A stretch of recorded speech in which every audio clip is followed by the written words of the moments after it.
Welcome to another edition of the MMA Lock-Cast. I'm your host, Manpreet, aka MMA Lock of the Night, and your boy on social media at MMALOTN. This week, we're going over UFC Vegas 56, headlined by a heavyweight fight between Alexander Volkov and Jairzinho Rozenstruik. We got a couple other bangers on the rest of this card, but this is one of those events that's actually on a very important week for myself.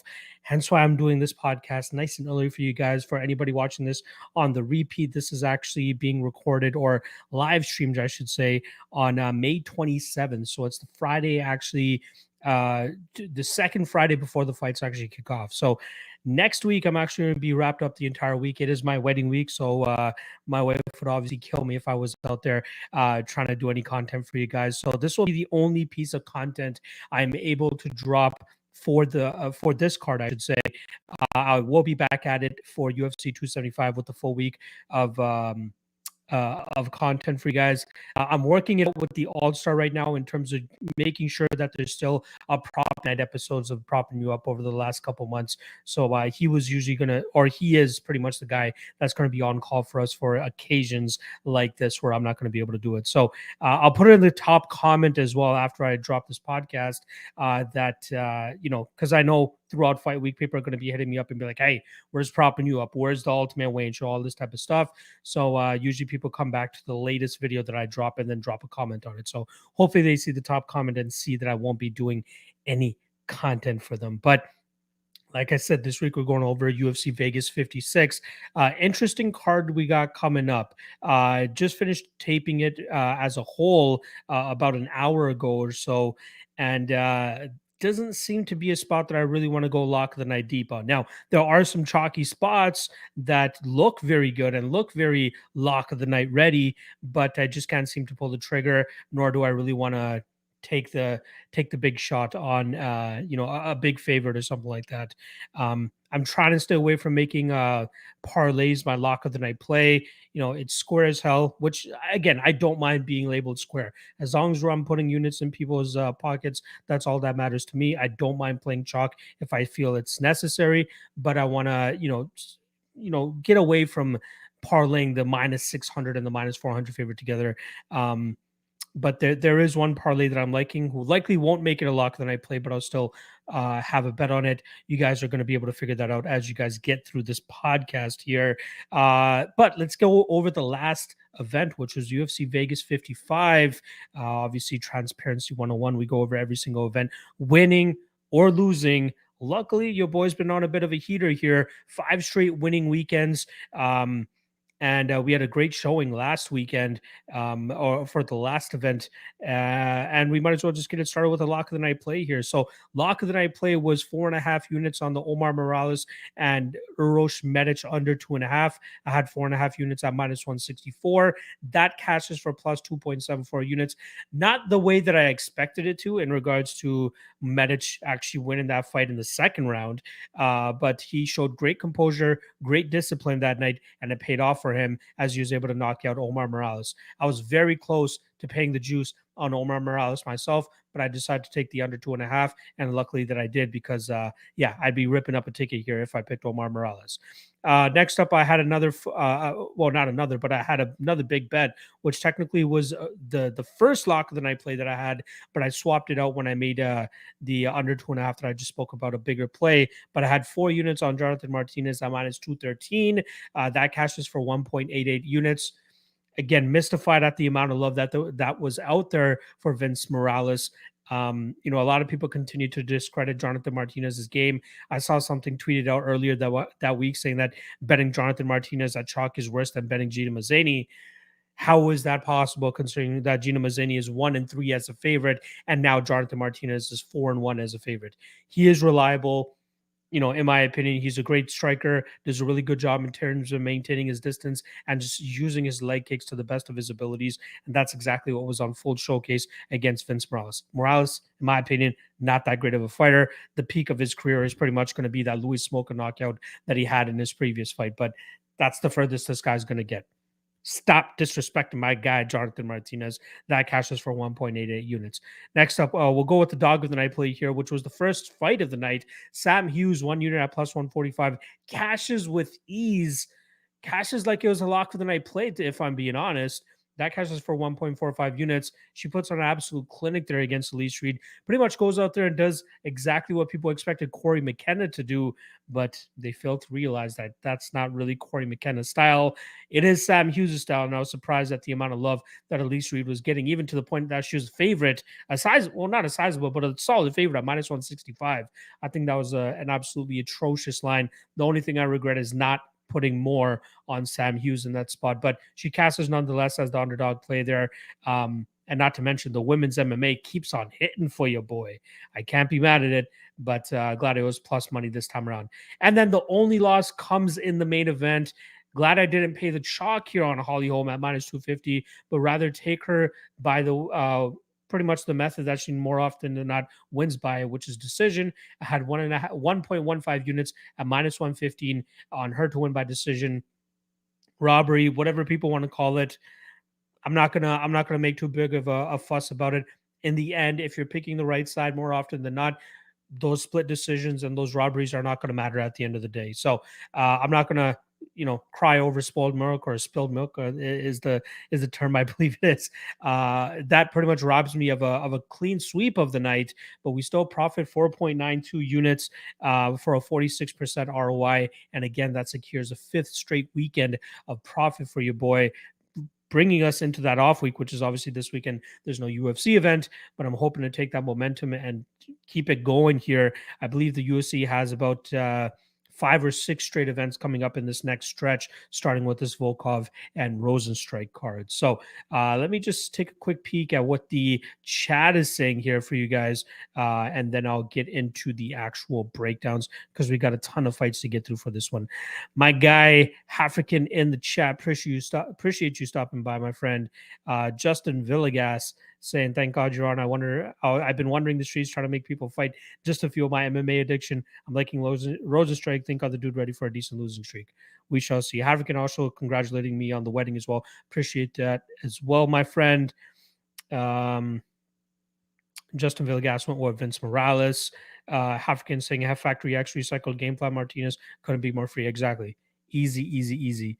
Yeah, Villegas talking about Baby Shark, my kind of new fave. I wish I made the bet on her, man. I felt pretty confident on her in that spot. I think the amount of love on Vienna from guys that I respect kind of scared me off of it a little bit, but I'm glad that I didn't let it affect my prediction per se on Ricci here because yeah, she did absolute work in that spot. Rick the Ruler saying, "I hit on Sam and Nunes this short turnaround kept me off for 3, but I got the over and a 5-legger, 3 left to go. Good luck, good job, man." And you just got that over as well, right? Because Hughes got that finish very, very close to the end there. Jared Curry saying, "Friday night live Lock-Cast is like a dream come true." Yes. Again, next week I'm MIA, so I thought I'd get this out for you guys as soon as I can. GC Havertime saying, "Congrats on the run, Lock. Let's keep it going, right? That's the goal here. Let's just keep stringing these together." For the year, I am down 2 units, which is great considering that, the run that I'm on right now. Hopefully this next event puts me over that hump, digs me out of this hole for the year, and I can start talking about, being profitable on the year now as well. All right. Before we do get into the breakdowns, I do want to take a nice quick sip here of my first ever sip of Proper 12. So up here in Canada, they're actually selling Proper 12 attached with a bottle of ginger ale or a can of ginger ale. So you can have a proper mule, I believe that's what it's called. So it'll be my first ever sip. Interested to see what this tastes like. Let's see.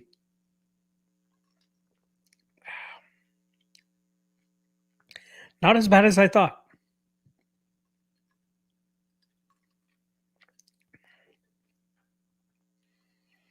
Yeah, not as bad as I thought. Ginger ale really helps it for sure. You guys know me. I'm not really much of the boozing type, but I got to get my liver prepared for this week of nonstop drinking that I'll likely be doing. And I thought I'd break the ice with that Proper 12 there. So not too bad. 6 out of 10 stars or whatever the fuck you want to call it. It's not too bad. I'll be sipping on it throughout the stream here as well. Rex is saying, "My daughter says she's going to keep Alfred." Yes. Shout out to my guy Rex, who's actually going to be dog sitting for me on my wedding day because the fucking dog care center that we wanted to drop him off at doesn't open until 9 a.m.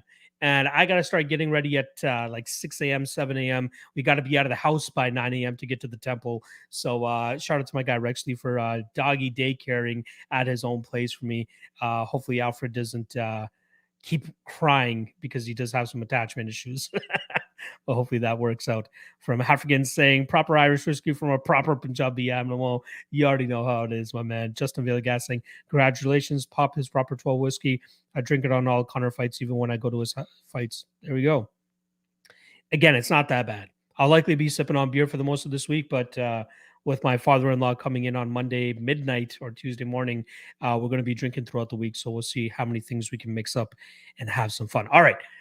11 minutes into this podcast and we haven't broke down a fight yet. So let's just get into it, right? Let's get into it. Let's see how this card is going to shake out. So it doesn't seem like Tapology has it fully updated yet. Let me just quickly see if Best Fight Odds does. Best Fight Odds doesn't have the correct order either.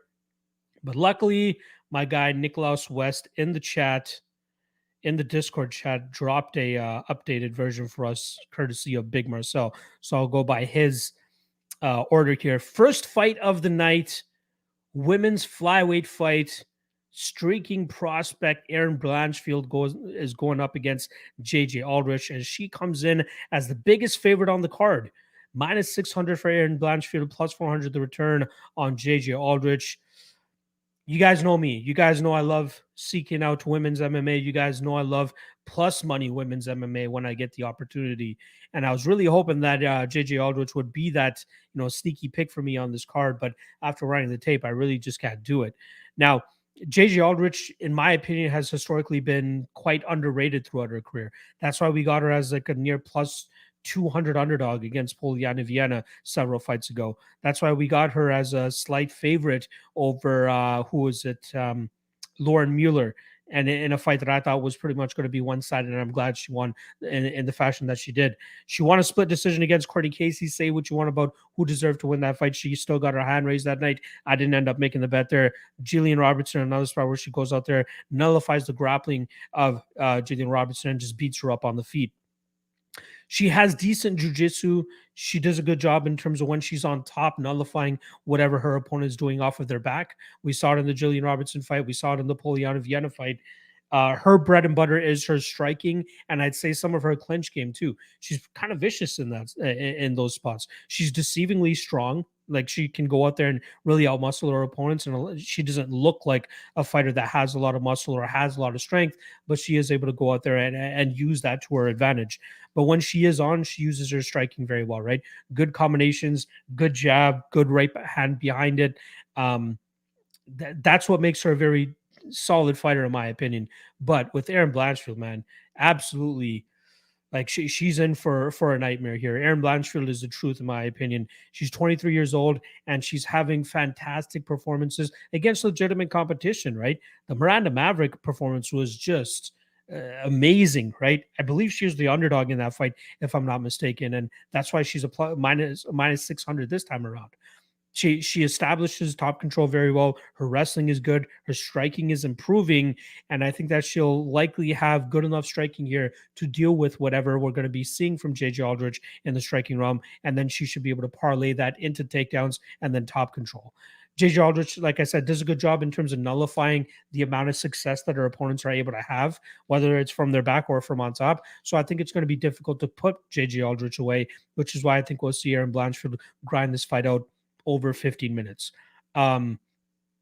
There is some connections in terms of Miranda Maverick training with JJ Aldrich and hopefully having her to prepare for Erin Blanchfield. But I just think that if, we know Miranda Maverick, she's pretty much an ox, right? She's very strong. She's very powerful. She's very difficult to deal with in those grappling situations. But Erin Blanchfield made it look easy, right? How many times did she get her into that crucifix position and almost found the finish in those spots?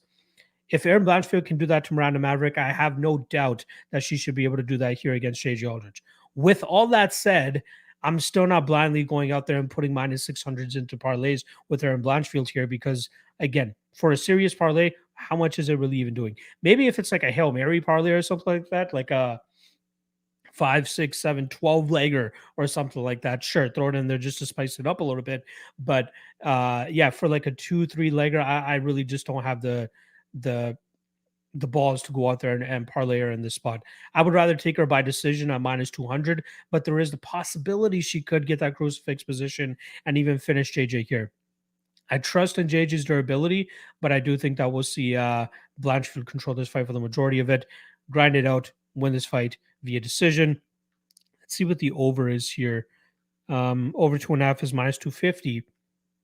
So if you want to take a slightly safer approach in case Aldrich does have success and she can nullify the grappling of Erin Blanchfield, paying that extra 50 cents on the over 2.5 rather than taking Blanchfield by decision, not too bad of an idea in my opinion.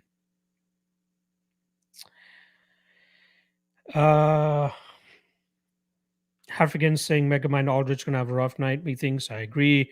Jared Curry saying Aldrich is solid, but I don't know if solid is enough to beat Blanchfield. I agree. Justin saying I think the Blanchfield girl going to be the fave of everyone parlay and bets. Yeah, for sure. If Blanchfield loses, the bookies are going to make a killing that night. Absolutely. Jared Curry saying I don't think Maverick strength is as close enough training comp to Aaron's nutty technical skills when it comes to wrestling. Yeah, that's another aspect of it. I'm glad that you brought that up. The technical wrestling acumen of Blanchfield very much helps her secure those takedowns and secure that top position. West Coast thinks that Maverick is overrated. Justin Villegas is telling him to take that back. I don't think she's overrated. I think she is. Well,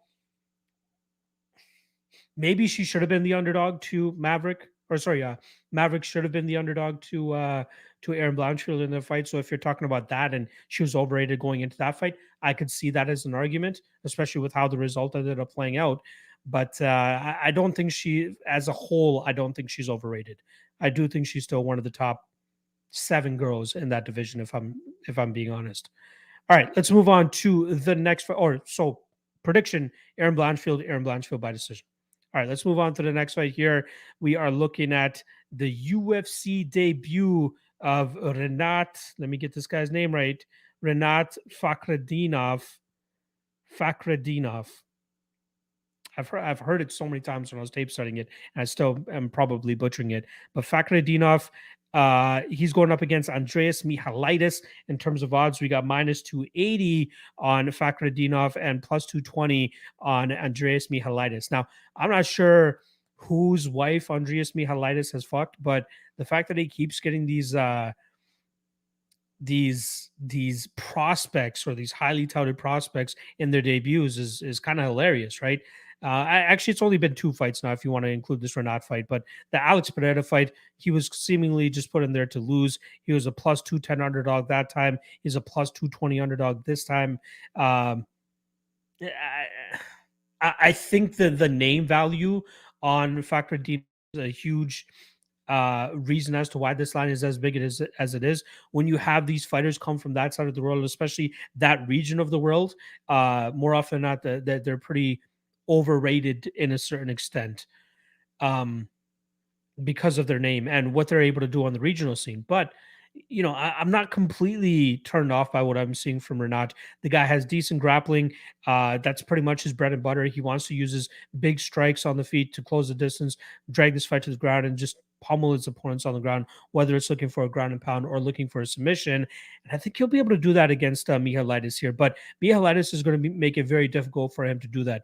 He strikes with nothing but power, as we've seen over his last couple fights. We saw him in the Alex Pereira fight, just life and death, trying to drag the fight to the ground, gas himself out, paid for it in the second round. But now he's the one going to be getting grappled here. Will be interesting to see how effective he will be in terms of stopping the takedowns, because in the UFC, we haven't even seen him face a single takedown. When you look at the regional scene, like there's not much that you can really take from those fighters, considering they're likely not of the level of Renat when it comes to the wrestling or the grappling. So that's where my concern is, trying to gauge the takedown defense of Michailidis. It's up in the air. So to just blindly go out there and bet a guy like Renat just because of his name and, you know, the fact that he's been having grappling success against other guys on the regional scene, again, there's a big question about Andreas's defensive grappling, and that, I think that's enough to keep me off this fight and paying the chalk on Renat. Now, don't get me wrong, Renat is still my my pick and my prediction for this card, or sorry, for this specific fight, and I do think he'll be able to grind it out. But the spot that I do like here is the over 1.5. It's currently sitting at minus 150. I expect us to have a long periods of grappling, and Michailidis might have some success in terms of getting back to his feet and nullifying the success that Fakhretdinov has from on top. But I think as this fight starts to play on longer and longer, Renat will have more success, and I think it will start to drown Michailidis. I don't know if he'll be able to finish him, which is why I don't mind the Fakhretdinov via decision at plus 300. And as a hedge, I don't mind Michailidis via KO, considering how heavy of a striker he is. But I think he's going to struggle with the constant up-down nature of Fakhretdinov's game, his pressure. He leaves a lot of openings when he is striking. That's Renat that I'm talking about, which is what has me concerned about betting against Michailidis here. But if this goes the way I expect it to go, it's going to be a lot of Fakhretdinov pushing him up against the cage, going for takedowns. A lot of that clinch to takedown to back to clinch type of scenarios is what I'm seeing playing out in this fight. So favorite bet for this fight would be the over 1.5. Again, it's only at minus 150. I think it's going to take a while for Fakhretdinov to get Michailidis out of there. So 7.5 minutes. I think that's going to tick off the clock pretty quickly in a fight like this. So give me Renat by decision, but over 1.5 will likely be where my money would go if I'm betting this fight. Jared Curry saying Andreas is the UFC's friendly neighborhood jobber, pretty much. African saying Lock knows my opinion on this guy. I'm forced to root for the ferocious Av name due to a few blind parlays, but this fella going to be a great fade in the near future. Extreme can-crushing resume. Yeah, even on the regional scene when he fought former UFC guys, all the guys are like past their prime, right? Eric Spicely looking completely out of shape. Alberto Uda, another guy that was out of shape. Is what it is. But yeah, too wide of a line here on Renat for me to have ultimate confidence on him, and just not enough confidence on the Andreas side to not get blanketed for 15 minutes here. All right, let us move on to the next fight. We're looking at Jeff Molina going up against Zhalgas Zhumagulov. In terms of odds, we're looking at minus 180 on Jeff Molina, plus 155 on Zhalgas Zhumagulov. Now, everybody's all gaga over Jeff Molina, right? And how can you not be? The guy's very likable, very accessible on Twitter. He has a pretty good presence on social media. But even when he fights, really puts it on his opponents with his combination striking, solid kickboxing game. But even earlier in his career, like on the regional scene, you see him use his grappling. You see him go to his jiu-jitsu. You see him go to his wrestling. And we haven't seen that to date in the UFC because he's willing to go out there and just scrap with these guys, right? His UFC debut, I believe it was against Arichi Lang. Let me just pull that up here. UFC debut, against Arichi Lang. That was after he won on the Contender Series, a decision victory over Jacob Silva. Hard-fought victory there for him, so solid win from Jeff Molina. But the Arichi Lang fight, like he's fighting a guy with little to zero head movement. So he's able to get those strikes off, right? Arichi Lang starts the fight off pretty strong. Big shots coming forward, really marching down Jeff Molina. But as soon as Molina starts to open up and find his comfort zone, that's where we see Arichi start to take damage. That's where we see him start to back up. And Jeff Molina really start to take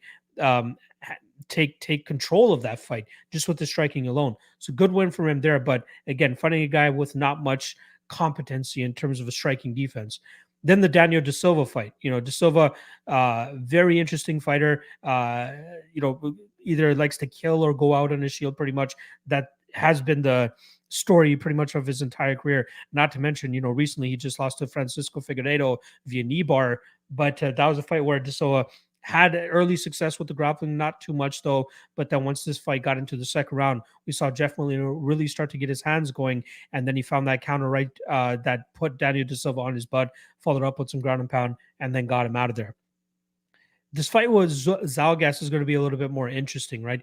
Zhalgas is a striker as well for the most part, but it's going to be interesting to see which fighter actually goes out there and decides to get the grappling game going. Because I think at a certain point, one of these guys is going to look to try to distance themselves or try to get further ahead of his opponents by initiating the grappling here. Because I could see some of these striking exchanges being somewhat competitive, right? Zalgas is more of a counter striker than anything. He really leaps forward with a lot of wide winging shots. And I think that Jeff Molina, with his more stricter or like crisper and straighter shots down the middle, will likely have more success than what Zalgas is going to bring here. And that's why I do like the Jeff Molina side here. But I'm just not as big on him as most people are. You know, I'm seeing a lot of people with bets on him. Obviously, he was roughly around a minus 140, minus 150 favorite, earlier this week. Now he's up to minus 180, minus 190 on a couple spots. I like the kid. Don't get me wrong. He should win this fight. But this is going to be the toughest opponents he's had to date. And I get it. Zhalgas Zhumagulov is 1-3 in his UFC career, but the Halian Pava fight, good argument that I probably deserve to win that fight.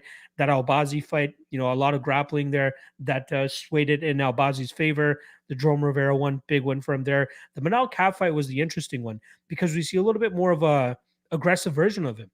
In his past couple of fights, he was more so laid back and just waiting to counter. And I think with him seeing the success that he had in the Jerome Rivera fight, with him being a little bit more aggressive, he thought it would work out against Manal Kape, but it pretty much led him on to a beautiful counter shot from Manal Kape that put Zalgas on his butt and then eventually got finished there. So I'm interested to see how that could possibly deter him going into this fight against Jeff Molina, because Jeff will definitely take advantage of any openings or any type of lazy entry from Zalgas, and that could potentially end the night of Zalgas as well. But I am thinking that we're going to see some respect from both sides here. I do think it will be a striking battle for the most part, possible grappling here and there. But for the most part, I think they're going to test out their striking against one another. But I could see this fight going the full 15 minutes. So the fight goes to decision, currently sits at minus 160. I don't mind that spot at all, as I do think that's will likely go the full 50 minutes. Molina does have some good pop in his hands. Zhumagulov, not as much, but I think they're going to respect each other a good amount here. I'd be surprised if Molina has another war type of fight like he did against Richie Lang. So I do expect Molina to get the better of him, more output, more damage, maybe mixing a little bit of grappling, and he can pull away with this fight. So I'm going to go Molina by decision at plus 155. I don't mind that. But yeah, I'll go Molina here. But I think at a certain point, the hype will make him a favorite in a fight that he probably shouldn't be the favorite. Is this the fight? In my opinion, it's not. But it is a lot closer than I see most people making it out to be. So give me Jeff Molina. Justin talking about liking Joe Solecki. We'll get to that fight very shortly. West Coast is saying no.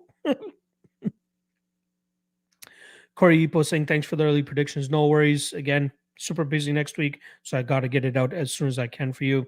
True Shot saying Molina wears him out. Sharks saying people saying Zalgas got robbed against Paiva, and I just don't agree with that. It was a close fight. I remember Paiva got robbed against Icar France, so maybe this was just karma. Let's see what MMA Decision said.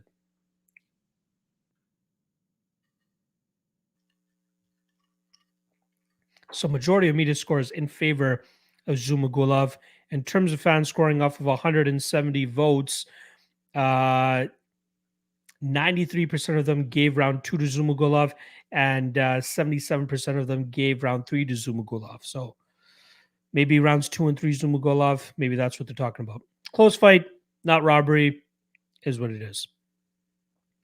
Rick the Ruler saying I'm of the opinion argument can be made ZB Paiva and Albazi. Those fights were competitive, no robberies. But Z3 won in the UFC, in my opinion. Won't be surprised if he wins. I'm watching that line to get too crazy. I think that we're going to see some more action on Molina as fight day gets closer. So if you are looking to bet Zalgas, just chill out a little bit. I'm expecting that that Molina money to keep coming in. True saying something in an interview. He said he was injured before last fight. Molina. I don't recall hearing anything about that. All right, let's move on to the next fight here. We're looking at Johnny Munoz Jr. going up against Tony Gravely. In terms of odds, we're currently looking at minus 145 for Gravely and plus 125 the return on Johnny Munoz Jr. Very intriguing fight here, especially whenever we have a wrestler going up against a BJJ guy. And not to mention a wrestler that very much leans on that wrestling to get his victories, right? That's Tony Gravely's game. He has a decent striking game, but a lot of it is just power shots so that he can eventually set up that level change, get the takedown, and really punish his opponents on the ground. And then Munoz Jr., on the other hand, his wrestling game still has a ways to go, which is why he's getting beat up by Nate Maness on the feet, which is why he loses that fight. The Jamie Simmons fight lasted a little bit longer than it should have because of his lack of wrestling game. And I think he'll likely be the poorer wrestler in this fight, which, doesn't really help his cause. But given that Gravely will likely look to take this fight to the ground, Munoz is going to be in his wheelhouse of just fighting off of his back. Now, Gravely, I believe it is, let me just get the correct number here for you guys. 7 career losses for Tony Gravely, 5 of them coming via submission. So not a good look, especially going up against a BJJ black belt like Johnny Munoz Jr., not to mention a guy who's been living on the mats pretty much since he was a kid. But those submission losses coming to Pat Sabatini in 2050, Ricky Bandejas, sorry, I said 2050. Did I say that? I meant 2015 to Sabatini. In 2016, he got subbed by Ricky Bandejas. In 2017, got subbed by Manny Bermudez. 2018, got subbed by Apache Mix. Not a bad loss there. And then in 2020 gets choked out by Brett Johns after he just pretty much got a pace put on him that he was not able to keep up with. Now, Johnny Munoz Jr. doesn't look like a guy that's going to put a crazy pace on him, right? He will force Gravely to work, especially on top when he's, throwing up submission attempts or even looking for reversals. But I'm just not sure that it's actually going to work on Gravely here. Early in Gravely's career, like he comes into the UFC, he comes into the MMA world strictly as a wrestler. Since aligning with ATT earlier in his career, he really started to round out the rest of his game. He has good top pressure. He's able to establish that top pressure with some big ground and pound, and usually ends up finding a submission victory or a TKO victory from on top. Or he can just grind his fighter out over 50 minutes like he did in his last fight against Simon Oliveira. Johnny Munoz Jr., I think he has his work cut out for him here. Like his submission line right now is plus 300, which is not a bad hedge if you're looking to bet Gravely here at minus 145. But I do think that we see this fight go the full 50 minutes or Gravely controlling Munoz from on top, whether it's whether it's up against the cage, just roughing him up there, or eventually when he gets him to the ground, I think we'll see him stay safe enough to be able to grind out Munoz Jr. It's just going to get hella sweaty the later that this fight goes. And Johnny Munoz Jr. to win in round 3 at plus 1,200, it's just something is whispering in the back of my ear right now to be like, take a shot on that. Take a shot on that. And I might have to. You guys know I love those 4-digit plus money round 3 props. And Munoz Jr. could definitely pull off a 3rd round submission victory here against Gravely. But I'm hoping that Gravely has really mixed or gotten that confidence in his top game where he's not worried about the submissions or reversals that are going to be coming his way here from bottom. So yeah, I just don't know if my heart could take it if I had the money on Gravely here, like more than 3 units on him at all. But he should win this fight. He should be able to grind this out, and he should win it via decision. But Munoz round 3, sign me up for that. Let's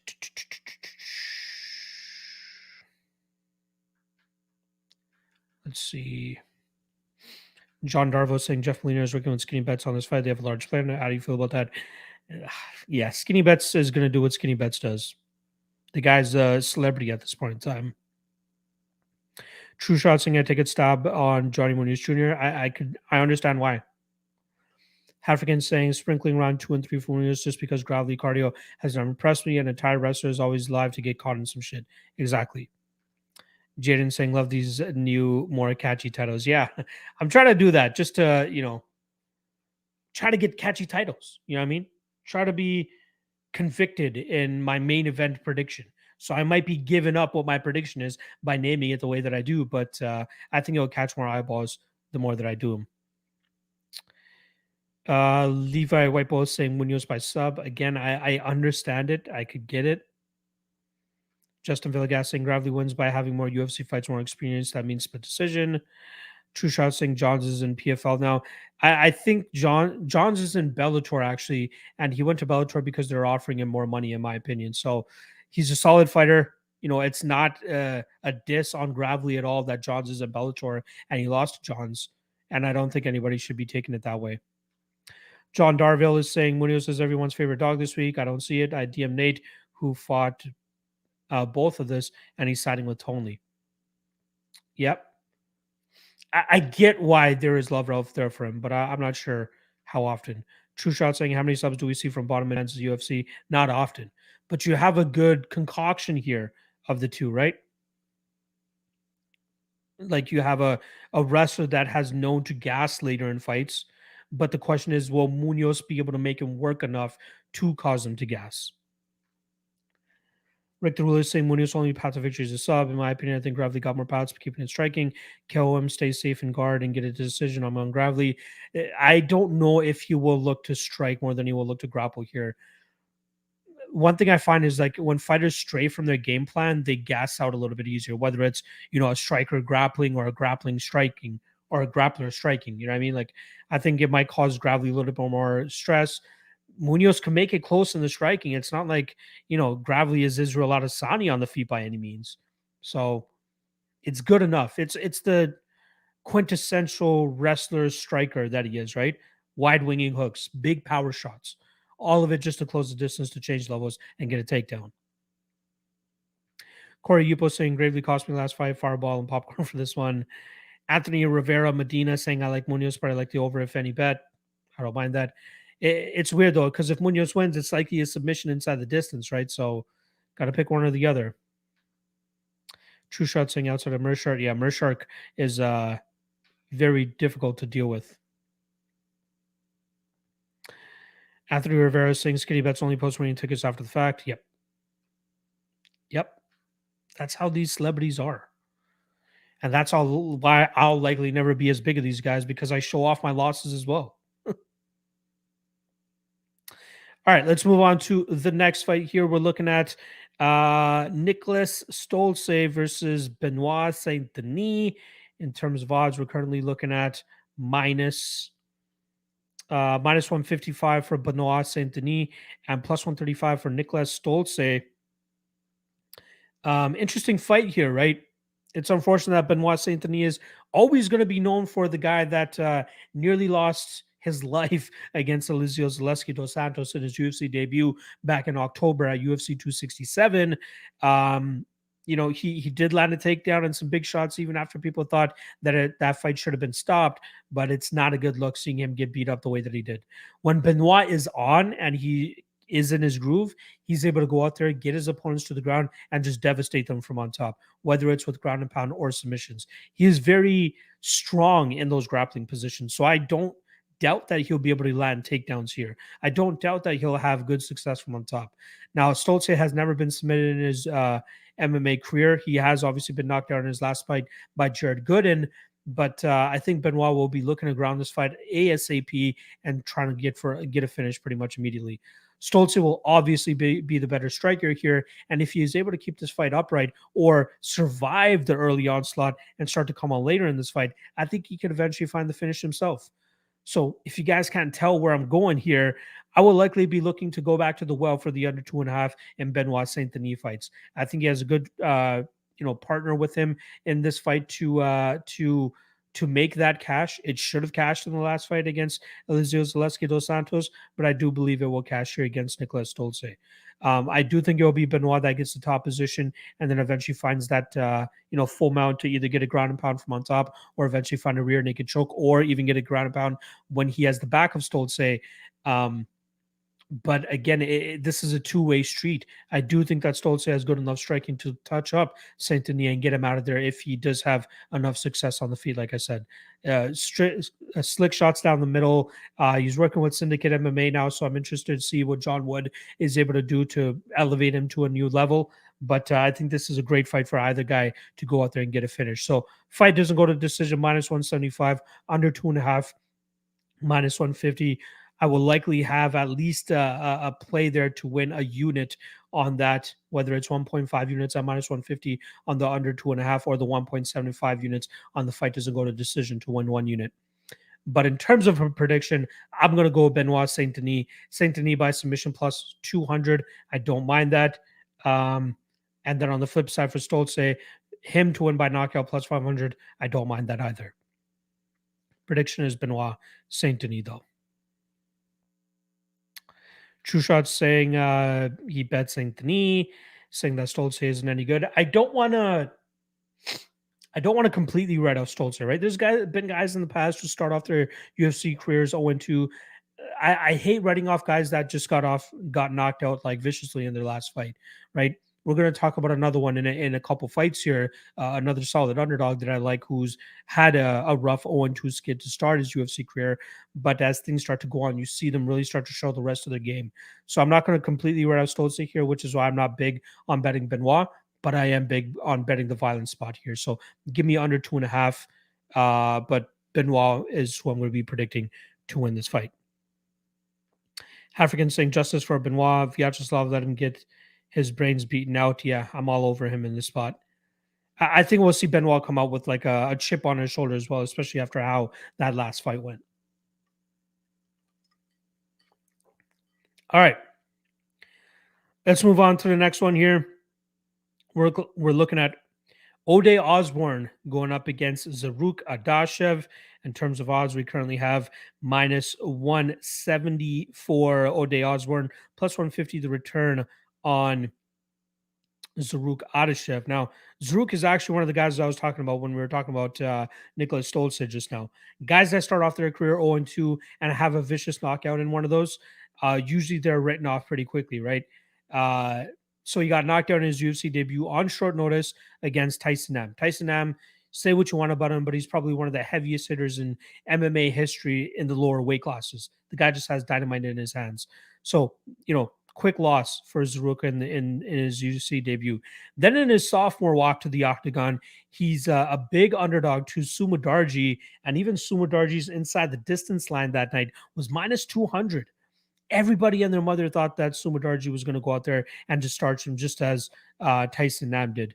I felt I was one of the few guys that were telling people to pump the brakes on that. I think we'll see a better version of Zaruk here. And although he lost that fight, he made it the full 15 minutes. And that fight, although 30-27 on a couple of people's scorecards, was closer than what a 30-27 usually represents. 2 judges actually scored the first round for him, given that he was crashing the pocket, landing big strikes, and getting out. But Zhumagulov was obviously going to land some big strikes that night as well.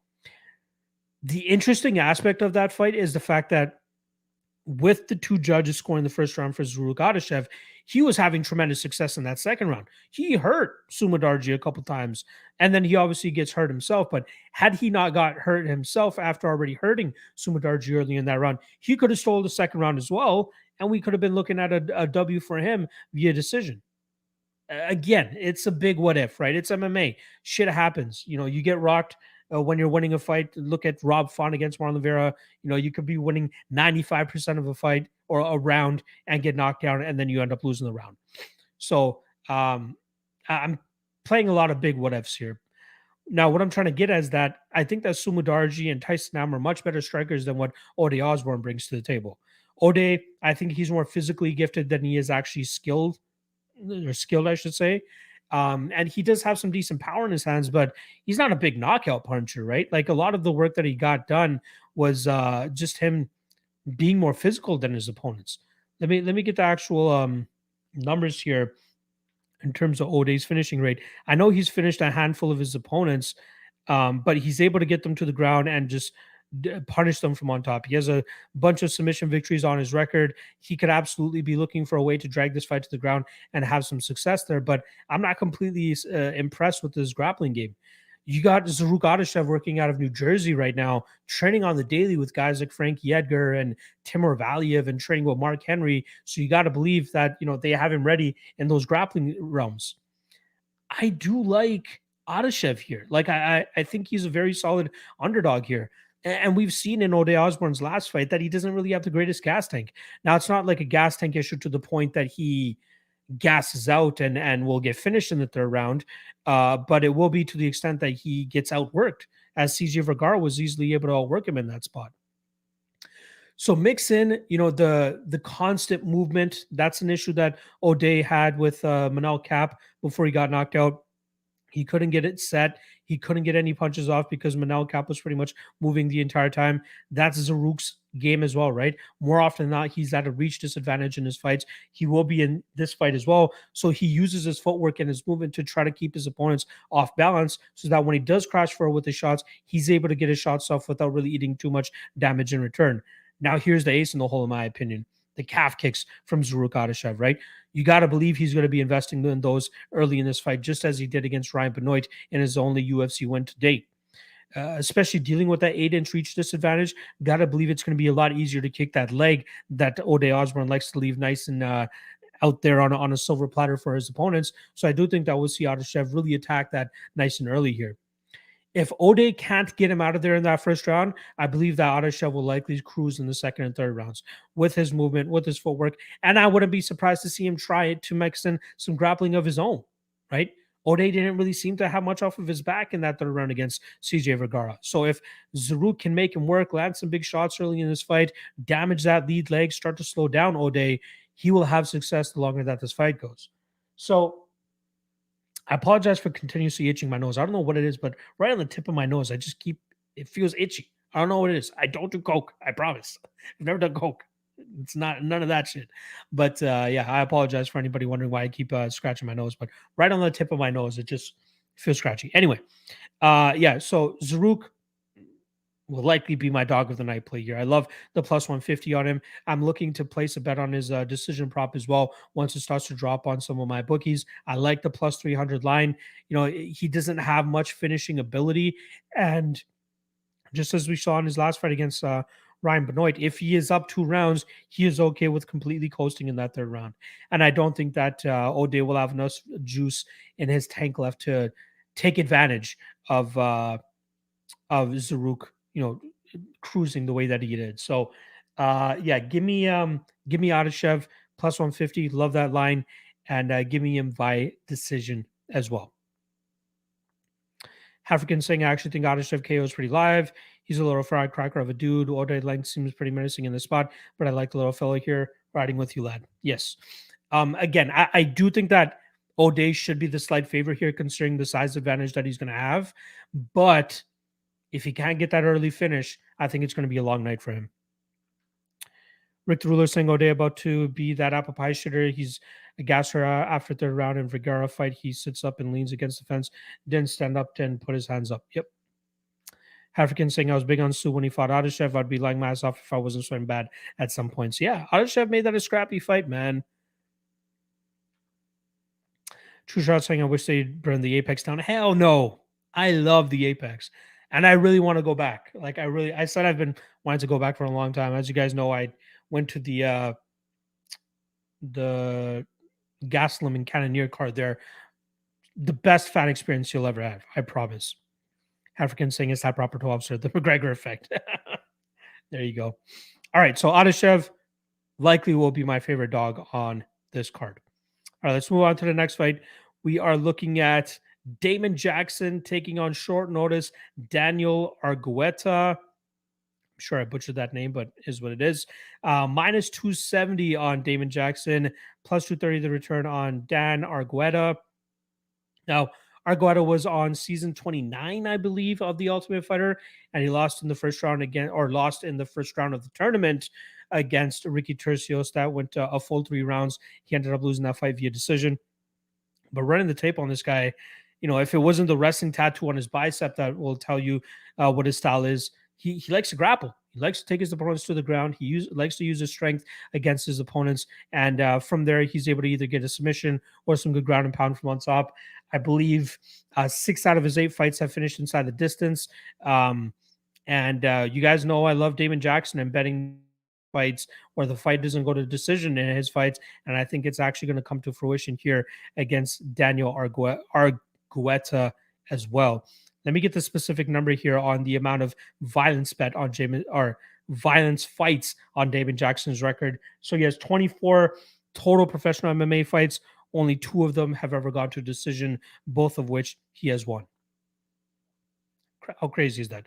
I apologize. He does have a draw on his record as well. So that's 3 fights on his record that have gone to a decision. Won one of them, or sorry, won 2 of them, and obviously went to a draw the last time. So Dan Argueta taking this on short notice, up a weight class. Gotta believe that's going to cause him some stress here, especially considering that Damon Jackson will likely be the much bigger fighter here. Metrically speaking, I believe he's 4 inches taller than him. I'm not sure about the reach advantage here that Damon Jackson's going to have, but it's not like Damon Jackson is going to try to manage range here at all. We know what his style is. He's going to look to get this fight to the ground. He's going to look to grind his opponent until he's able to open up a submission opportunity or a TKO opportunity. I think it's just a matter of time. I think we'll see Argueta start to slow down once this fight reaches the second round. And then after that, I think we see Damon Jackson eventually find that opening to find a finish here. Jackson, much better BJJ than Argueta, in my opinion, not to mention a tremendous amount of experience over Argueta as well, right? Damon Jackson made his pro MMA debut in 2012. We're on the flip side for Argueta, first professional MMA fight, a year shy of COVID. May of 2019 is when he had his first ever professional MMA fight. So, yeah, we saw him really start to slow down in the Ricky Turcios fights when he was not able to establish his top control. And I think that's what he's going to struggle here against with Damon Jackson as well. So I'm liking the fight doesn't go to decision here. No odds on it yet. Obviously no props available for this fight yet, considering it just got made 2 days ago. But I'm expecting the fight doesn't go to decision, probably to be around minus 300 or so. Possible parlay spot. There's a couple other fight doesn't go to decisions on this card that will likely be chalky that you can parlay it with. But yeah, I think that this follows the trend of Damon Jackson fights, and we see Damon Jackson get a finish later on. Justin Villegas saying, I'm going to roll with Damon Jackson. He can keep beating those low-level fighters. I agree. True Shot saying Jackson can finish early. I agree. Quick the Ruler saying Jackson all day. I agree. Jackson's stand-up isn't terrible. It could use some work. We know it's more so flashy and big power shots so that he can just get his hands around you and get you to the ground. But, yeah, fight doesn't go to decision is my favorite spot on that fight. But the prediction is going to be Damon Jackson. Damon Jackson, probably round 2 or round 3 submission. All right, that brings us to our prelim headliner, which is Joe Solecki going up against Alex De Silva. In terms of odds, we're currently looking at minus 170 on Joe Solecki, plus 145 the return on Alex De Silva. Interesting because Joe Solecki actually opened up as a minus 240 favorite. A ton of love coming in on Alex De Silva over the last couple of days, and I get it, but I think that the odds are finally settling where they should be, and I do think that Joe Solecki should be the favorite here. I think minus 170 is accurate of where it should be roughly, but this will likely be a grapple-heavy matchup for both guys.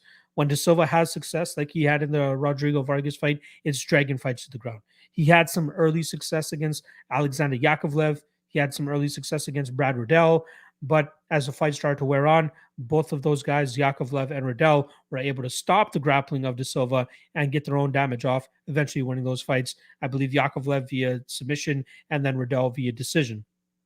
Joe Solecki, suffered his first ever career loss last time around against Jared Gordon, where he had tremendous success in that first round. And had Jared Gordon not gotten back to his feet at the ending of that round, that quite possibly could have been a 10-8 round. So it possibly could have been a draw, honestly. But Jared Gordon did manage to get back to his feet, get a little bit of damage off, and that for me, that was enough for him to win back a little bit of points there to only lose that round 10-9 compared to the 10-8. And then after that, Jared Gordon did a good job of, stopping the grappling of Joe Solecki, even spending some time on top of Joe Solecki and getting some good shots on top from there, and then winning that fight via decision.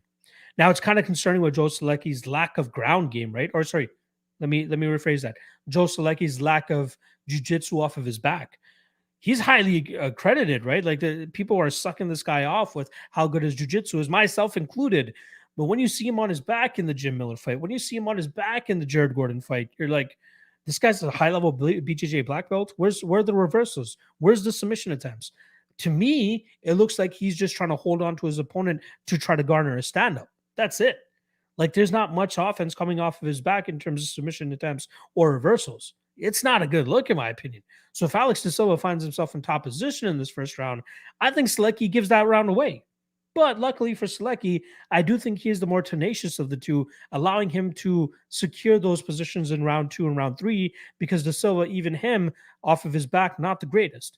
So I do think that we'll see Joe Solecki, there's a good chance he could drop that first round. So possible live betting entry spot here on Joe Solecki going into round 2. But I think in rounds 2 and 3, we'll see him wrestle harder. We'll see him go for those spots and try to dominate those spots harder than what we're going to see from Alex De Silva. I wanted to bet Joe Solecki. I just can't. I honestly just can't. The lack of work off of his back is just, it's atrocious. And it's really making me second guess betting him in the future, honestly. So the spot that it's kind of sticking out to me the most here is the over 2.5 at -140. I'm not much of an over better, but I do think that has some value here, considering the back and forth nature I expect this fight to be in the grappling realm. Sure, Solecki could find a finish, find a submission of his own against De Silva here at certain points. But I think we'll see him stick to position over submission more than anything, especially against a guy in De Silva who, if he does find a reversal, that could be it for the round for Joe Solecki, in terms of getting ridden out by himself. So I'm going Joe Solecki. Joe Solecki by decision, over 2.5. I'm liking that the most. Let's see. True Shot saying De Silva slows bad. I agree. Rick DeRua saying this can't be right. Joe and Silva got to be opening the main card. I know, right?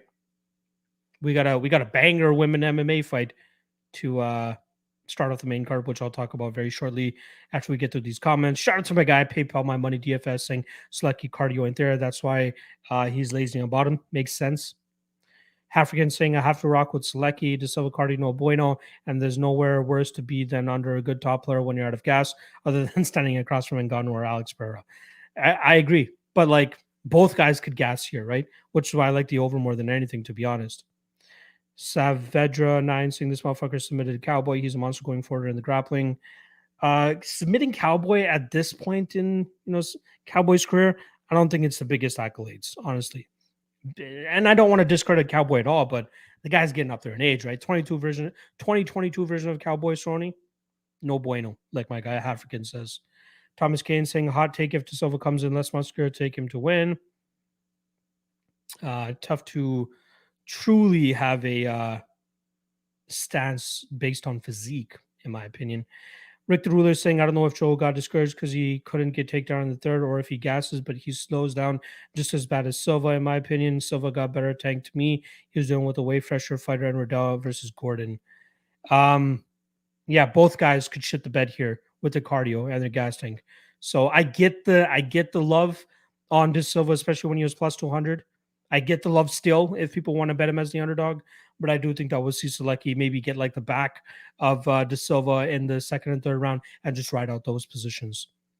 So give me Solecki via decision.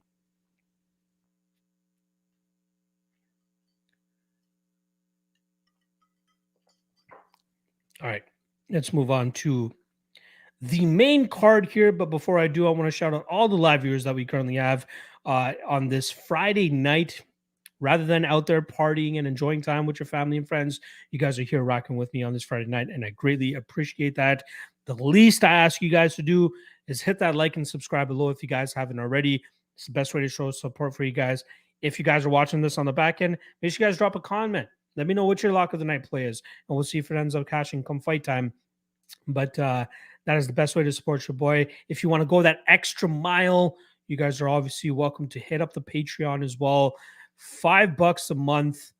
Link is in the description below. Super cheap. I know I'm not the greatest out there, but the $5 a month truly helps in terms of allowing me to continue to do this thing full time.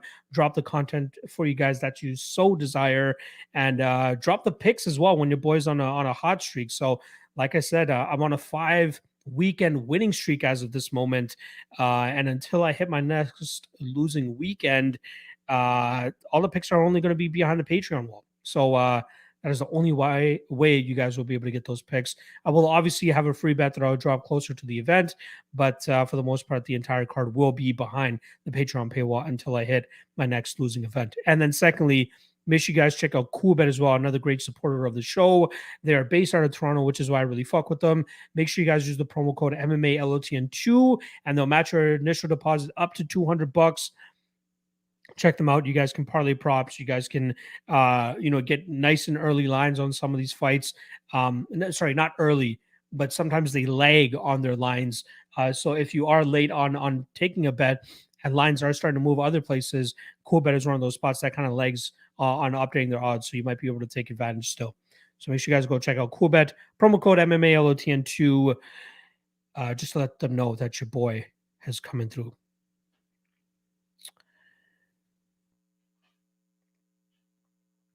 True Shot saying it isn't even about the $5 for me. It's about thinking about fights in a different way. There you guys go.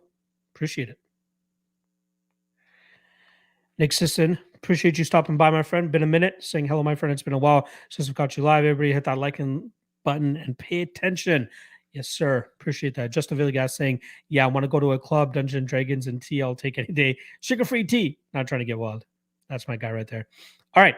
Let us go to the main card now. We got a 6-fight main card. What time is all this starting? Ooh, it is an early card. Lucky for you guys, I'm not going to be able to watch it live because I'm going to be doing wedding festivities that day. That is like wedding day for me. That's Saturday. But 1 p.m. Eastern prelim start time, 4 p.m. Eastern main card start time. And the first fight on the main card, it is a rematch of a fight that took place 4 years ago between Felice Herrig and Karolina Kowalkiewicz. In terms of odds, we're currently looking at -150 for Felice Herrig and +130 the return on Karolina Kowalkiewicz. Now, I don't understand this line at all.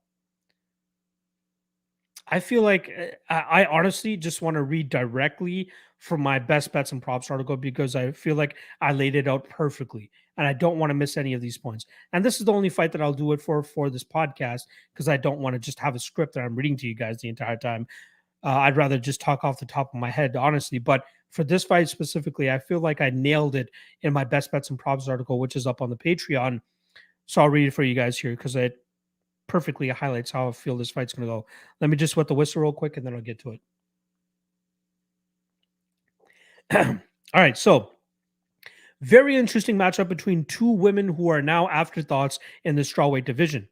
Kowalkiewicz seemingly retired after the beatdown she received from Yan Xiaonan back in February of 2020, but decided to try her luck again at UFC 265, where she ended up losing to Jessica Penne. We saw a very detrimental and poor decision on Karolina's part to mix up with Penne on the mat, causing the submission opportunity for Penne to arise. Karolina has been training at American Top Team for the last 2 camps, trying to find that fire again and find her first win since 2018. Coincidentally, her last win was actually against her opponent this weekend. That night in April 2018, Karolina used her superior striking and clinch work to batter Felice Herrig over 15 minutes. It was a split decision victory for Karolina. However, most believe there wasn't much argument for a Herrig scorecard. Karolina is 0-5 since that fight, dropping 0-5 since that fight, dropping fights to Jessica Andrade, Michelle Waterson, Alexa Grasso, Yan Xiaonan, and most recently, Jessica Penne. Herrig has been relatively inactive as she's only had 2 fights since their initial meeting. Herrig has struggled with knee injuries, specifically a torn ACL she suffered back in late 2018. She got a surgery done apparently, but there are many issues stemming from that, which forced her to get another surgery after her fight against Verna Jandiroba in August 2020. Both women are on the back end of their 30s, and you've got to believe numerous knee surgeries likely isn't a good sign for Felice Herrig. I don't even want to bring up the OnlyFans narrative here, as Felice seems to be content outside of the cage with how successful her venture into OnlyFans has been. I think it's atrocious that Herrig has opened as the favorite in this fight, and I think it's a clear representation of recency bias. Karolina has been active, but on a bad losing skid, while Herrig has been on a losing skid, but hasn't been as active. The obvious play here seems to be Karolina, and given how the first fight went down, it doesn't seem like Karolina will have much issue should this fight hit the mat like it did in the Penne fight. I think we'll see a spirited performance from Carolina here to help her notch her first win in 4 years, fueled by combinations, clinch work, and maybe even some takedowns. This underdog price on Carolina seems to only be available on a couple books, as other books are lagging on putting the lineup. I expect Carolina to take some action here, and it wouldn't surprise me if she ended up as the favorite come fight time. I'd auto bet her as an underdog if you have access to it. Nothing more than a unit to a unit and a half. So I do think the superior striking of Carolina will work out here. The knee injuries from the Felice Herrig side, not a good look. And like I said, even though she's been more active than Felice Herrig, those losses aren't, horrible losses. There's nothing that Felice Herrig has done since that last fight that makes me believe she deserves to be the favorite here. I think people are just blindly fading Karolina Kowalkiewicz because of the recent blunders in her career. What the fuck has Felice Herrig done? Nothing. Nothing. Not to mention, Felice Herrig's the older one here too. So I'm going Carolina here. I'm hoping that when she starts dropping, or the odds start dropping on the bookies that I have available to me, she'll still be an underdog because I'll make a bet on her.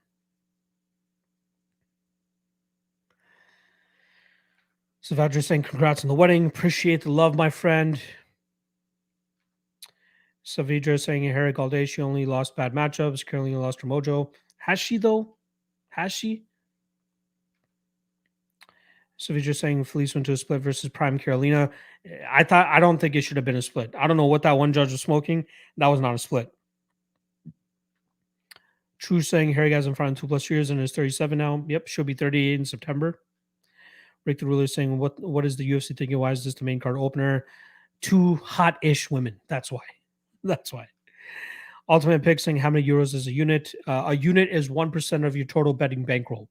So it is different for everybody. So if you have $1,000 that you're betting, if you have $1,000 that you've set aside for betting, 1% of that would be $10.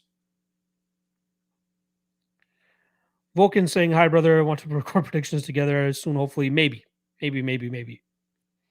I got plenty of guys on the list right now. One by decision. All right, yeah. I'm going to go Carolina by decision.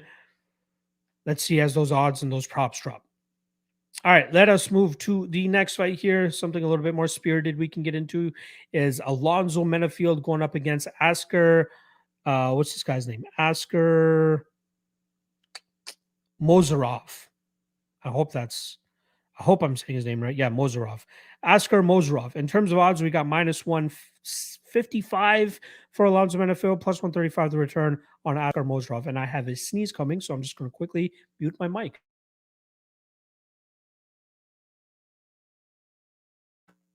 And it subsided. That was hilarious. Yeah, so this Askar Mozharov guy is like the definition of a glass cannon, because there's been an instant in one of his fights where he even tapped 2 strikes when things weren't going his way. Not a good look. That was 4 fights ago for him, where he lost via strikes to Christian Torres, who was 14-10 going into that fight. That was December of 2019. Since then, he's picked up 3 straight wins, one coming in 2.5 minutes, one coming in 30 seconds, and another coming in 30 seconds. More often than not, he's going out there and starching his opponents within a minute. And that's either because, incompetent matchmaking, or guys are just shit scared of the specimen that they see in front of them in Askar Mozharov. Like I said, he is a glass cannon. He goes out there, tries to finish you in that first round. If he's not able to, if he faces any adversity, he looks for a way out. And I wouldn't be surprised if Alonzo Menifield gets another submission victory in this spot. All of the losses on Mozharov's record, first round losses, and some notable names as well. Luke Jamal, former UFC fighter. Christian Torres, I guess a couple of you guys would know them. Yeah. Sorry, I thought there's more than that, but there's not. But he's fighting in a lot of these obscure leagues, a lot of China regional scene fights against 0-1 guys, 8-8 guys, 6-8 guys, 1-3 guys. Like, it's just absolute hand crusher territories in. Now he is live for like the first 45 to minute of the fight, right? He swings with bad intentions. He spins a lot. He jumps a lot. His kicks, his punches, his knees, they all have vicious intentions. But if he's not able to land them early, he does start to slow down, and his opponents can get him out of there. So the spot that I'm looking at, fight doesn't go to decision, right? That seems to be the easiest spot here.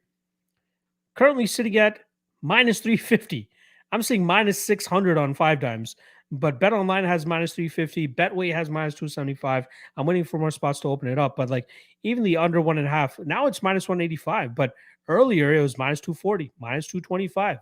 Now it's minus 185. So as it gets down, and if it gets closer to like minus 150, minus 160, I might just bet the under 1.5.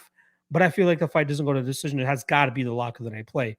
But I'm not the type of guy to give you guys a minus 350 lock of the night play, and nor do I want to do parlays as my lock of the night plays anymore, because I would just parlay this fight doesn't go to decision with something else on the card. But I don't want to do that. Easy fight here for Menifield as long as his durability holds up early, in my opinion. This Mozharov guy, might get a flash win. Like he might be the next John Phillips, you know what I mean? Where he needs a guy to engage with him inside the pocket like Alan Amadovsky did against John Phillips back in the day. But yeah, if he can't get a couple wins here, he's going to get cut pretty quickly inside the UFC. He's entertaining, win, lose, or draw. I just don't think that this is the matchup for him to get it done in.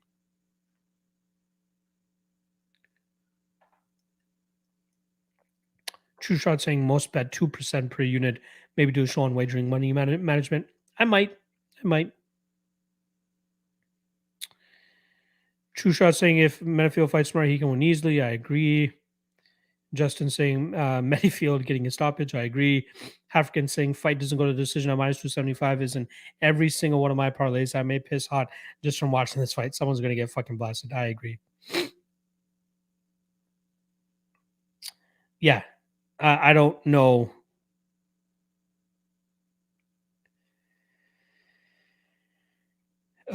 Yeah. Shout out to my guy MPTV sir here saying, I love the name of this video. You were right about Holly Holm being a vet as well. She got robbed. On to the next one. You have a honeymoon glow about you. I don't even notice your background. The wedding week starts this week. So that's why I'm doing the podcast on this Friday. Because I will be dropping zero content next week. All right. Not too much reason to spend more time on that Mozharov fight, but Menifield, first or second round finish. Submission prop wouldn't be a bad play either. I believe that's currently sitting around. Menifield by sub is plus 700. I don't mind that. Menifield by KO plus 155. I wouldn't be surprised to go on for a sub. I will also say this. I hit up Saif Saud and I gave him all the tape on Mozharov that we have on the tape index. So hopefully that helps him out, devising a game plan to weather that early storm and then get him out of there later. All right, let's move on to the next fight here. We got UFC debutant Karine Silva going up against Poliana Botelho. Pretty much a pick 'em fight here. Some spots you'll actually see minus 125 on Karine Silva, plus 105 on Poliana Botelho. Weird fight. Weird fight. You guys were wondering why Carolina and Herrig were on the main card. Why the fuck is Botelho and Silva on the main card? I don't get it. Both girls, when they do look for, are looking their best, they have a solid success rate in grappling. They're able to take their opponents to the ground. They're able to control them there, and they're able to grind them out. But they also show some deficiencies there, as they've both been submitted with their from while being on top of their opponents. So that's not a good look on either side. I think Botelho has a little bit more active of a guard off of her back than Karine Silva. So if there is somebody that's going to get a sub from guard, maybe it is going to be the Botelho side. But I do think that Botelho's lack of takedown defense, it makes me lean on the Silva side ever so slightly. I don't have extreme confidence on either side here, but I do think that we'll see these women go back and forth in most of these grappling exchanges, causing this fight to go over 2.5 rounds, which currently sits at minus 180. But I do lean on the Karine Silva side, plus 225. I don't see, like, there are obvious holes in her game, but I don't see as many holes as what Botelho brings to the table. Like, Botelho, very, very much lacks urgency in terms of getting back to her feet. We saw her attempt to get back to her feet a couple of times in her last fight, but just not to the best of her abilities. And I do think that Karine Silva will do a good enough job in terms of holding her down and grinding her out. In terms of the striking, I think it's fairly even. I don't even know if you can give either woman the advantage in terms of the striking here. So I'm going to lean with Silva here. I do think she'll be the hungrier of the two, making her UFC debut, and will likely be able to grind out Botelho over 15 minutes. Like I said, favorite bet for this fight would be the over 2.5, but prediction is going to be Silva and Silva by decision. I wonder if there's anybody that actually has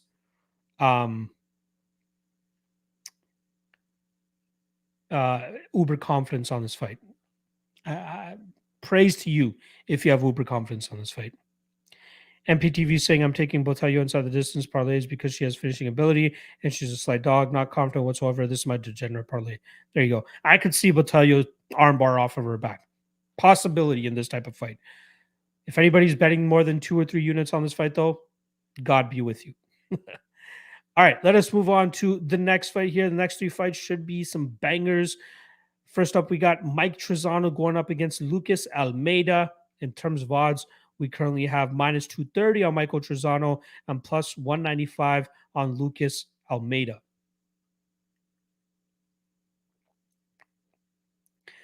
Now, this is a battle between 2 strikers, but 2 different strikers, right? Lucas Almeida will start off on his side, a power puncher pretty much, right? That's the best way to describe him.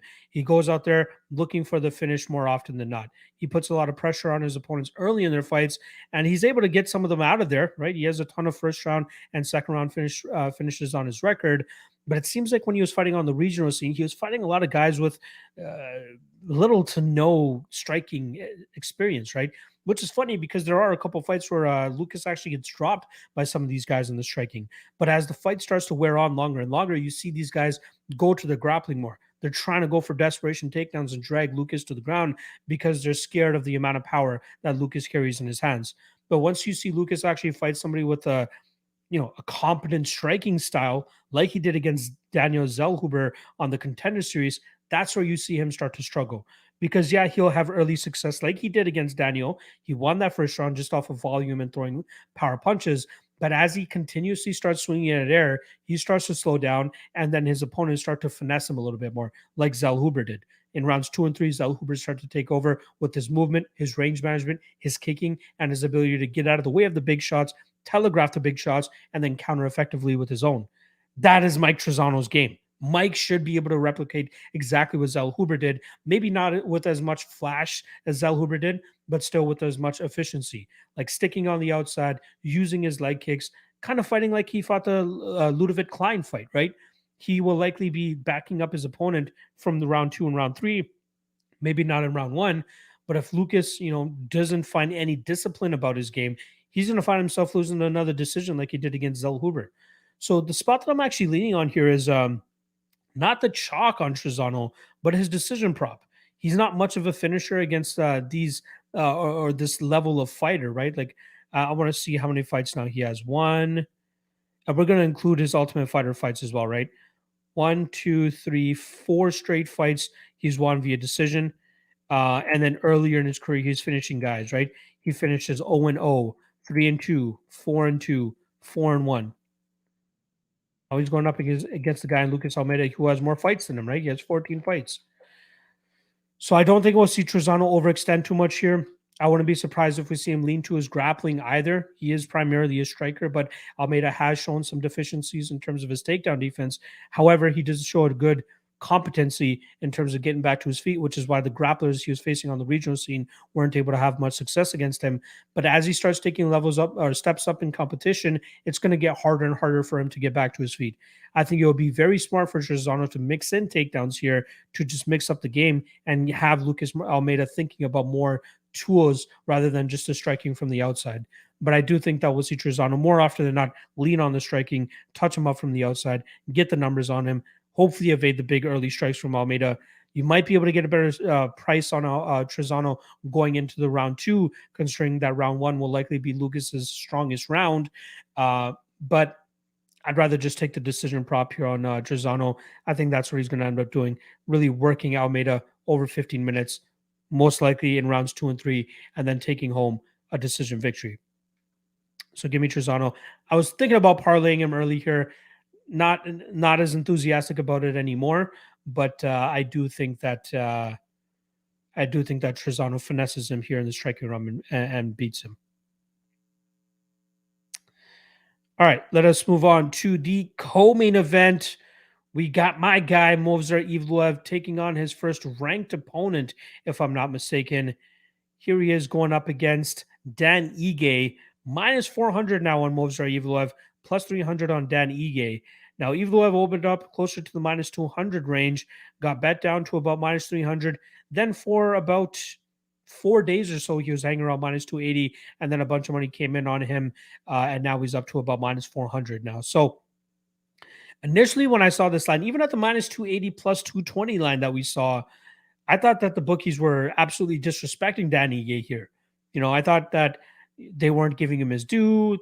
I thought that this could be a bad stylistical matchup for Evloev. And this was all pre-tape, right?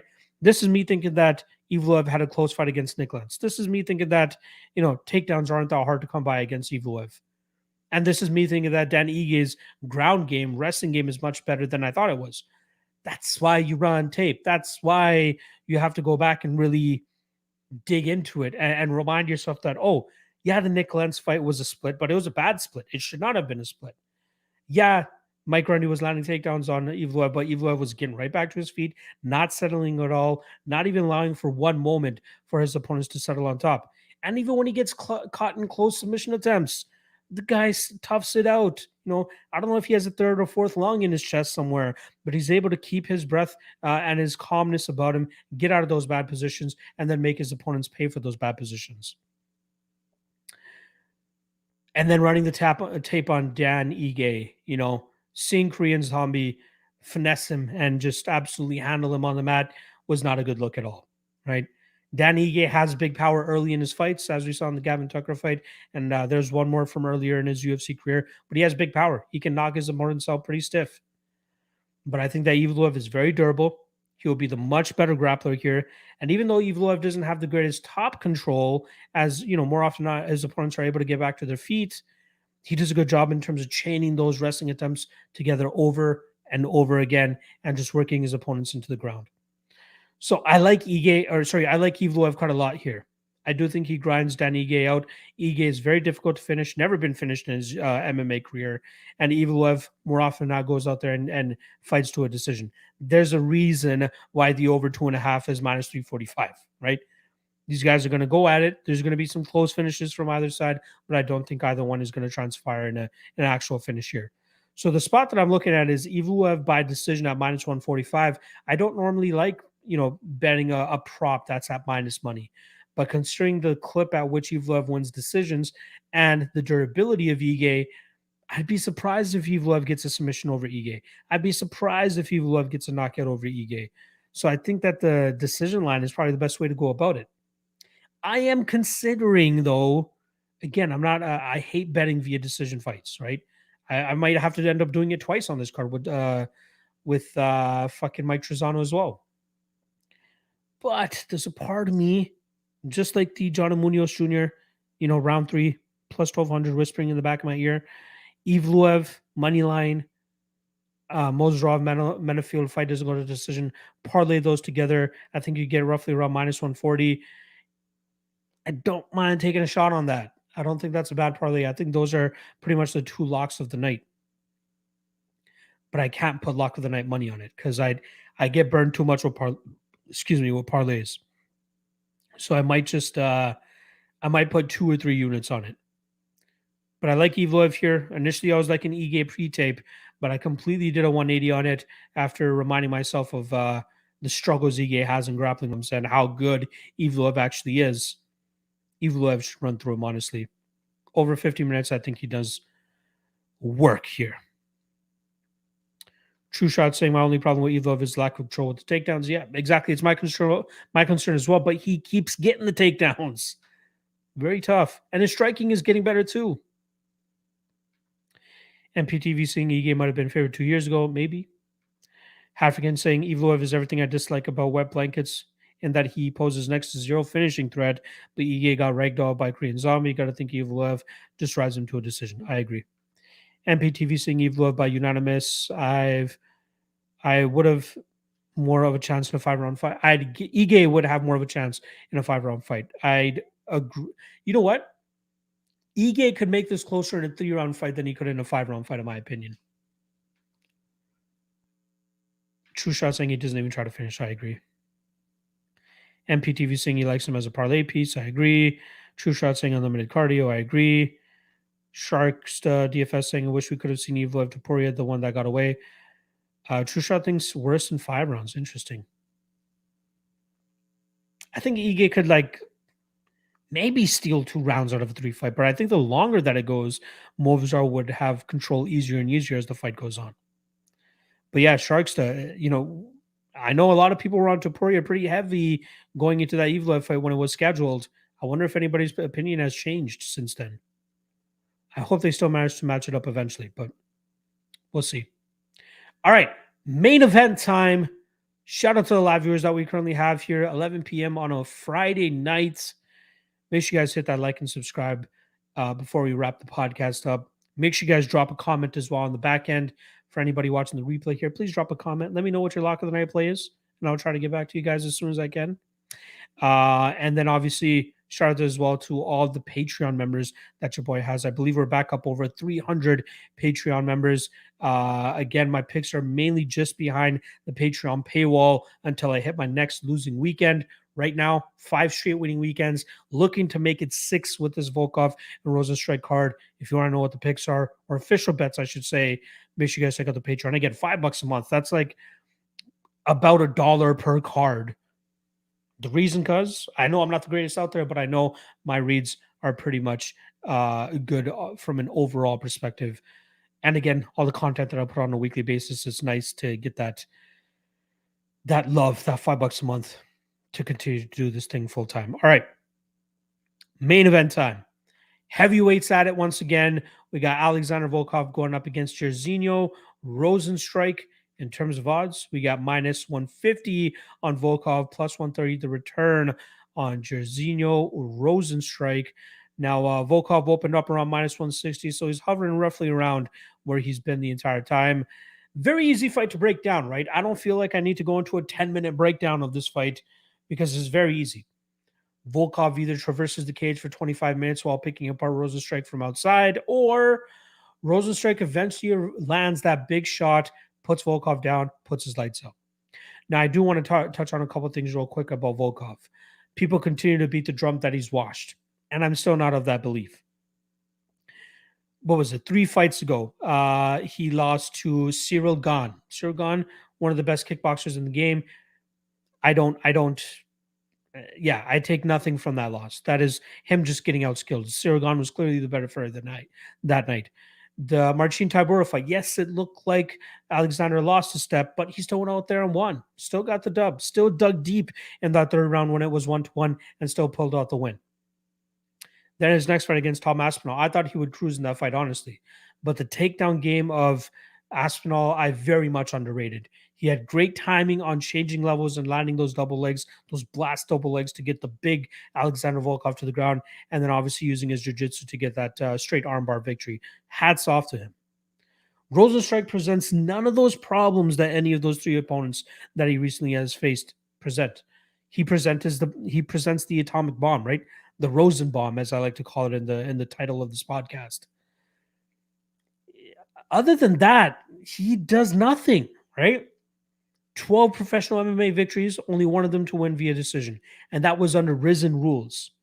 Rizin, completely different scoring system than the traditional, North American MMA sphere, where we're betting or where we're scoring round to round, whereas Rizin scores a full fight. But Rozenstruik has the bomb from minute 1 to minute 24 and a half, right? Ask Alistair Overeem, who got his lip completely torn off because of that big bomb from Rozenstruik at the end of the fight. Am I willing to put my well-being, my health, a possibility of a heart attack on the line to watch Volkov try to traverse the smaller cage and not get knocked out by Rozenstruik? No. But I'm not going to hinder that from making my prediction Alexander Volkov in this spot. I think that he avoids the Rozen-bomb for the majority of this fight, uses his teep and his kicks to try to keep Rozenstruik at bay, uses movement as best as possible. Sure, he's going to get hit a couple times, but considering the size advantage that he has here, hopefully he's able to, shimmy and roll well enough so that he doesn't need the blunt of the shots from Rozenstruik. Because if Rozenstruik can't find that button, he's going to get picked apart here. He's going to get touched up from distance. He's going to continuously get teeped up the middle, and Volkov will continuously put output on him. I just don't know if I can sweat that. So Volkov via decision is currently sitting at plus 235. I would rather take the shot on that than take his money line. Like taking a half unit shot on Volkov at plus 235, I would rather do that than take 1.5 or 1.7 unit shot on Volkov to win one unit. And then on the flip side for Rozenstruik, plus 185 for his KO line. That's the best way to play him. Because if he somehow wins this fight via decision, hell has frozen over. But I said that back in January when Francis Ngannou wrestle-fucked his way to a decision over Cyril Gane with a busted knee. So anything is possible in MMA, but putting these guys up skill for skill, Volkov is the much more technical striker. Volkov is the better fighter, in my opinion. It's just that bomb, that dynamite that Rozenstruik has in his hands that he can land at any point against any fighter and put their lights out. But I got to go with Volkov here. I think we'll see a Volkov of old here. I wouldn't even be surprised if we see him mix it up in the clinch, try to use his knees, try to outpower and overpower Rozenstruik here. Maybe even look to get this fight to the ground. But I like Volkov. Volkov via decision. That's it.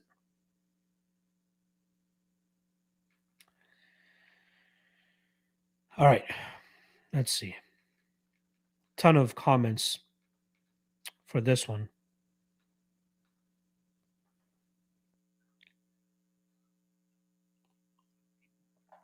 True Shot saying Rozenstruik will be more aggressive. He's always the same fighter, right? He's always the same. Any action saying Biggie Bigoy Medov? I don't think we'll see him go out there and wrestle. I think the narrative that he's going to wrestle is just absurd. No way he wrestles here. Like, it's not as easy as Aspinall made it look, in my opinion. No way. No way he makes it look that easy. African saying Rozenstruik KO line plus 175, but is inside the distance plus 190. Bodog's such a silly book. Round 3, 4, 5 KO are plus 1200, 2000, plus 3300. Rozen-bomb can land at any moment, so why not take a stab? That's not bad. See, late round KO props like that, I don't mind that. That's not bad of a shot. MPTV saying Volkov, Evloev. Ooh, you are one ballsy individual for wanting to bet Volkov here. Again, I'm picking him to win, but holy fuck, it's going to be a sweat and a half. Third spot, like if you're picking a fighter, maybe Blanchfield, I guess. But again, I don't like betting minus 600s in like 2 or 3 leg parlays. Fight doesn't go to decision, and Mozharov and Menifield, if you're able to put that in instead, I think that's not bad. MPTV, Volkov is the better MMA fighter. I absolutely agree. True Shot saying I lost money on Tom. I agree. I did too. African saying Volkov has just looked so slow since he got COVID. Makes me feel real fucking sad. Volkov has been my favorite good heavyweight for ages. This will be the fight if we truly see if that COVID thing had an issue on him, right? Again, this Rozenstruik's not going to fight like any of those last fights that Volkov has gone up against. So we'll see. Sharks just saying Tom Aspinall is for real. There's no shame in that loss. I agree. True Shot, I think his Volkov's lack of finishing power will allow Rozenstruik to go for it, possibly. Robert Chellis saying people forget Volkov was costing the last 10 seconds. It would have been touched. Wouldn't have been touched if he just stayed focused the whole time. I believe he's talking about the Lewis fight. I agree. Yeah, he just said that against Lewis, who's way rangier than Rozenstruik. I agree. African Singh mentioned this in Discord, though. Volkov has struggled with speed in his last 2. Rozenstruik is one of the fastest guys in the heavyweight division when he pulls the trigger 4 to 5 times in 4 to 5 rounds. Yeah, exactly. It's going to be a sweat, man. It is going to be a sweat. That's why I can't touch this fight at all.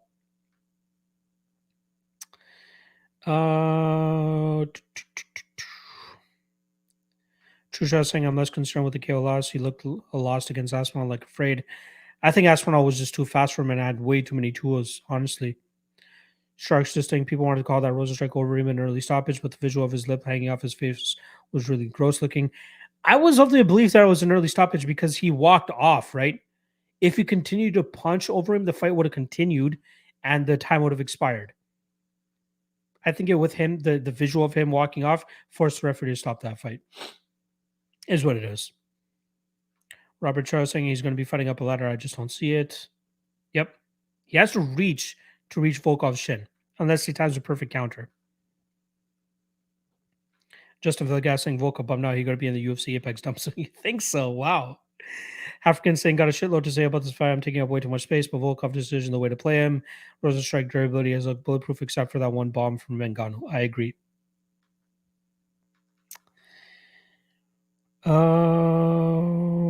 True Shot doesn't think the Aspinall is all that. Well, Curtis Blades is the perfect test for him. We shall find. All right. That is a wrap on the breakdowns. I didn't think that we'd be getting closer to the 2-hour mark here, but here we are, an hour and 35 minutes into this podcast. Appreciate the love. Appreciate the support. As I told you guys, no other content for me on Fight Week. I will be busy the rest of the week. Got my wedding coming up, so I won't be dropping any content for you guys. I will be back with a full week of content for UFC 275. The following week, I will be dropping the rest of my bets on the Patreon throughout the week as I start to find these lines and get more comfortable with some of these spots. Again, full picks are going to be on the Patreon until I hit my next losing weekend. 5 straight winning weekends as of right now. Looking to make it 6 with this upcoming card, and hopefully we continue rolling and rolling and rolling. Appreciate you guys. Love you guys. Love the support. Love everything about you guys. Hopefully I can get fucked up for the next couple of days and enjoy my wedding week. But yeah, appreciate you guys. Good luck on your bets next week. And I'll see you guys for UFC 275. Peace out.